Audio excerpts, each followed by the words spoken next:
মুসলিমদের আমার সালাম, হিন্দুদের আমার নমস্কার। দাদাবাবু তোমরা কেমন আছো?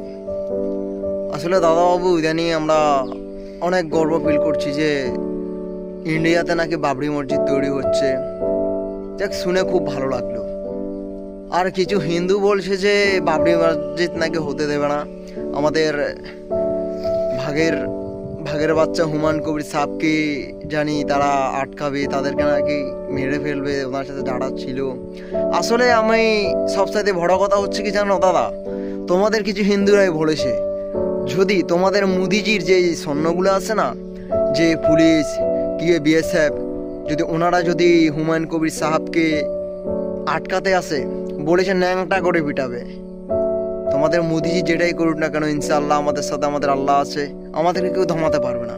ঠিক আছে দাদা? যারা বলেছে হুমায়ুন কবির সাহকে মেরে ফেলবে, হুমকি ধুমকি দিচ্ছ, দাদা তোমরা কিন্তু ভুলে যেও না, এটা মুসলমান। তোমরা পিছন থেকে কুকুরের মতো তোমরা চিল্লাতে পারবে দাদা, সামনাসামনি কখনো আসতে পারবে না। আর ওনারা তো বলে দিয়েছে যদি হুমায়ুন কবির সাহকে যদি কেউ কিছু করতে আসে, ন্যাংটা করে পেটাবে। তখন দাদা নুঙ্গিটাও খুঁজে পাবে না দাদা, যে কোথায় গিয়ে পালাবে, নুঙ্গিও খুঁজে পাবে না। আমাদের মুসলিমদের দিকে তোমরা দাদা তাকিও না, বিরাট বড় ভুল করে ফেলবে দাদা। কোথায় গিয়ে পালাবে দাদা তোমরা বলতেও পারবে না দাদা, কোথায় গিয়ে পালাবে। যাই হোক, তোমরা সুখে শান্তিতে থাকো, আমরা এই দোয়াই করি। কেন ভাই তোমরা কেন আমাদের মুসলিমদের পিছনে পড়ে থাকো? আমাদের মুসলিমরা কি তোমাদের কিছু বলে না কি? তোমরা কেন এসব করো দাদা?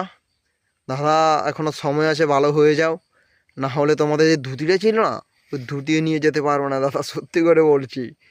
মুসলিমদেরকে খেপিও না দাদা, পোত মেরে দেবে।